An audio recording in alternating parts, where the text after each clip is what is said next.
C'est presque de l'info, c'est la revue de presse de Nicolas Canteloup. Et ils sont encore dans le studio, Audrey Crespo-Marin et son invité. Richard Ferrand, vous êtes président de l'Assemblée nationale et député du ministère LREM. Nathalie Loiseau, votre tête de liste est à la peine. Comment ça est à la peine? Pas du tout, est en tête. Alors, mais arrêtez franchement, sur l'oiseau bashing, arrêtez sur... Qu'est-ce que ça veut dire, ça, franchement? Alors, est-ce qu'il est vrai qu'il va y avoir une affiche tellement votre candidate Nathalie Loiseau fait envie, elle est tellement chum qu'on a enlevé sa photo pour mettre celle d'Emmanuel Macron? Est-ce que cette information est vraie? Mais écoutez, je ne sais pas, moi je ne me préoccupe pas des affiches. Ce que je peux vous dire, c'est qu'il est légitime que Emmanuel Macron a été quand même la personne qui a porté les valeurs de l'Europe, qui est légitime, qui a défendu les valeurs de l'Europe. Donc je trouve que légitime, c'est vraiment normal. Alors je ne sais pas si cette affiche va exister, mais en tout cas, je peux vous dire une chose. Si elle sort, j'irai la coller. S'il le faut, je vais le faire avec la langue. Voilà. J'y crois tellement à Nathalie Loiseau, vous vous rendez compte, je suis président de l'Assemblée nationale, je vais finir colleur d'affiche. Le Rassemblement national est passé devant la tête de liste Nathalie Loiseau. Vous allez me dire qu'elle est nulle ou pas? Vous allez finir par le dire. Non mais écoutez, arrêtez avec ce Loiseau bashing, franchement. Elle est excellente, je vous le dis, Nathalie Loiseau est excellente, elle est compétente, elle connaît l'Europe, elle connaît tout, je sais pas de par cœur. Elle est tellement bonne, je peux vous dire, elle est tellement bonne qu'elle est allée voir des pêcheurs. Voilà, j'ai trouvé que ça. Bon. Non mais vous allez voir, je reviendrai le 27 au matin pour vous montrer que j'avais raison. Hein, peut-être le 28 ou le 29, d'ici la fin de l'année ou la fin du quinquennat. Bon, en tout cas, voilà. Canteloup, bon, il ne colle pas des affiches, mais enfin, il faudrait qu'il se colle pour travailler ma voix, parce que c'est pas terrible. C'est effectivement ce qu'il a dit. Mais si, elle est terrible, la voix, elle est géniale. Géniale. À vous, Julie. Merci, Audrey. Allez, on passe à vous, Nikos, pour le rappel du titre. Génial, mon Nico. Ouais, l'info run of the morning. J'adore m'auto-flatter. L'info run of the morning, mais qui est qui? Of the morning of today, c'est Europe One, Europe 1, qui, comme chaque année, vous aide à remplir votre fiche de revenus.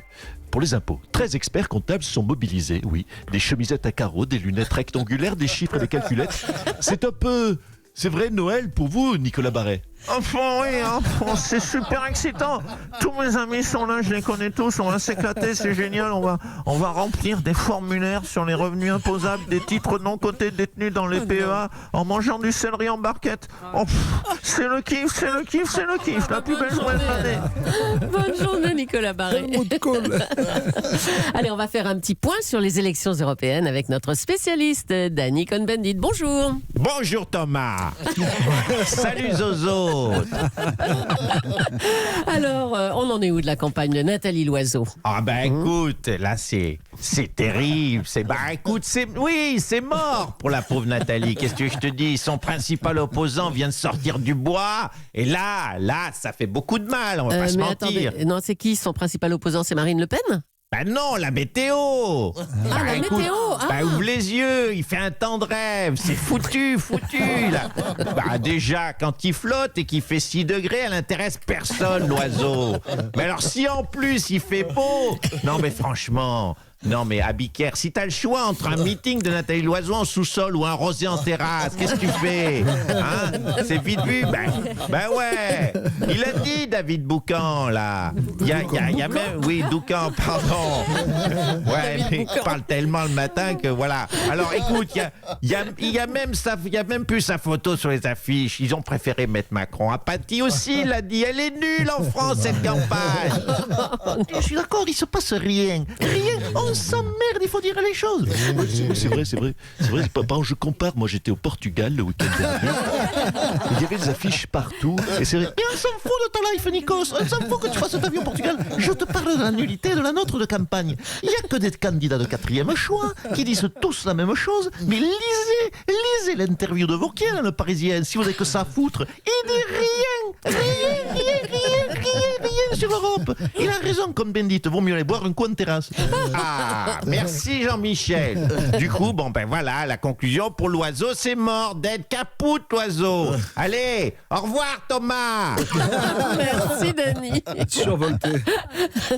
Et si on instaurait un SMIC européen, se demandait le journal Le Parisien, il serait peut-être temps d'harmoniser le salaire minimum qui est de 1 500 € en France ou 446 € en Roumanie. Bonjour Bruno Le Maire. Oui, bonjour Madame Julie. Bonjour Monsieur Aliaga. Bonjour monsieur. Bonjour aux autres, les sous-fifres. Venus en transport, en trottinette ou en cabriolet. Porsche. Ne vous inquiétez pas, je ne suis pas une balance, monsieur Abiker. Vous deviez être beau ce matin avec votre chien King Charloby, tous les deux, en cabriolet, truffe au vent, la goutte au nez. Mais j'arrête là, car l'auditeur s'en fout. Oui, nous disions, alors, nous parlions du SMIC européen, qui est un sujet plus passionnant que le chien de monsieur Abiker. Quelle belle idée, harmonisons le SMIC. Harmoniser le SMIC pour que tous les Européens touchent la même somme. Ce serait tellement beau. Ah, que les Roumains passent leur SMIC à 1500 € comme en France? Ah non, que le SMIC en France passe à 446 € comme les Roumains. Oh bah d'accord. Enfin, Julie, ouvrez les yeux, ne soyez pas Quoi? Bon. utopiste, soyez réaliste, pas de bêtises. 1500 € par mois pour un Roumain. Mais le type qui gagnerait ça deviendrait la plus grosse fortune de Roumanie. En Roumanie, l'ISF est à partir de 700 € par mois, il faut le savoir. Bon, merci Bruno Le Maire.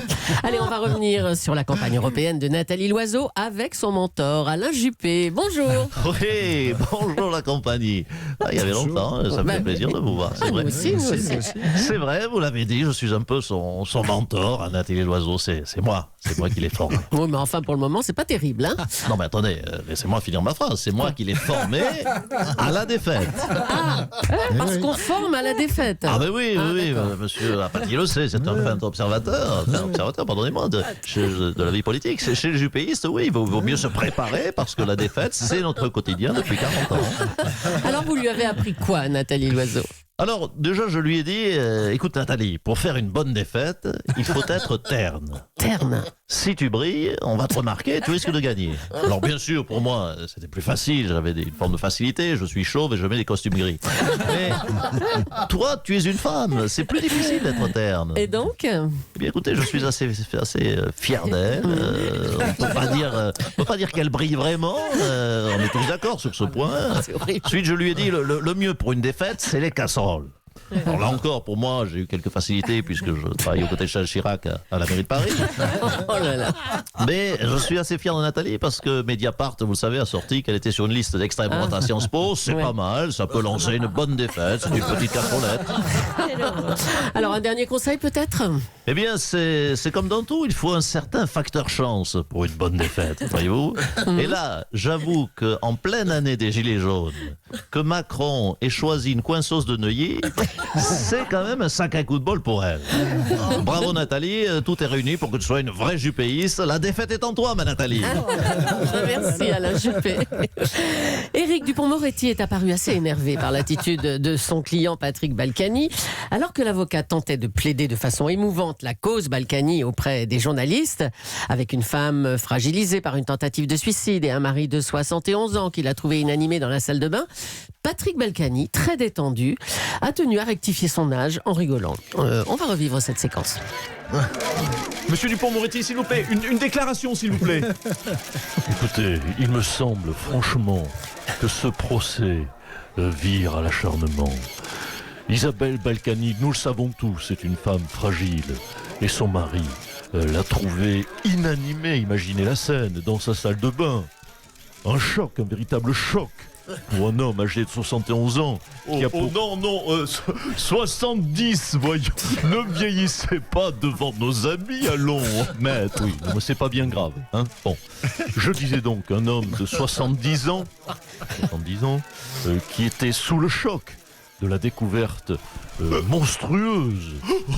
Écoutez, sous le choc, n'exagérons rien, maître. On dirait que vous décrivez une pucelle que je suis qui panique devant une araignée. J'ai quand même un peu plus de sang-froid que ça, maître. Puis, monstrueuse, ça va. On parle d'Isabelle tout de même. Hein, elle a pris un coup de vieux d'accord, mais c'est pas devenu un vieux tremblant tout de même. Hein. Oui, bon, mais ça va. Ok, je peux faire mon travail, s'il vous plaît? Oui, allez-y. Bien, je reprends. Patrick Balkany, puisque c'est de lui dont il s'agit, que vous voulez envoyer en prison en prison entre quatre murs. Pourquoi? Pour quelques clopinettes dissimulées aux impôts, oui. Qui n'a pas clopinette? Mais merci, je me suis pas fait chier, maître, à planquer 13 putains de millions d'euros pour que vous disiez que c'est des clopinettes. Pardon, mais j'ai un petit peu plus d'envergure que ça, je crois. Tu veux pas fermer ta gueule maintenant, hein? Ou alors tu te défends toi-même, hein, et tu finis à Fleury-Mérogis, dans 4 mètres carrés, entouré de 2 Albanais qui faisaient du trafic d'organes. C'est ça que tu veux? Alors ferme ta gueule, bon. Oula, il est susceptible, monsieur mon avocat. Ça vous monte à la tête ce procès, maître, hein, pardon, mais bon, allez, on va bouffer, il y a un petit resto là. Ça s'annonce bien le procès là. Bravo Nicolas Canteloup, bravo Philippe Cabrivière, les auteurs, Laurent Vassilian, Arnaud Demanche et Julie. Tous les jours Nicolas Canteloup pour la revue de Presque.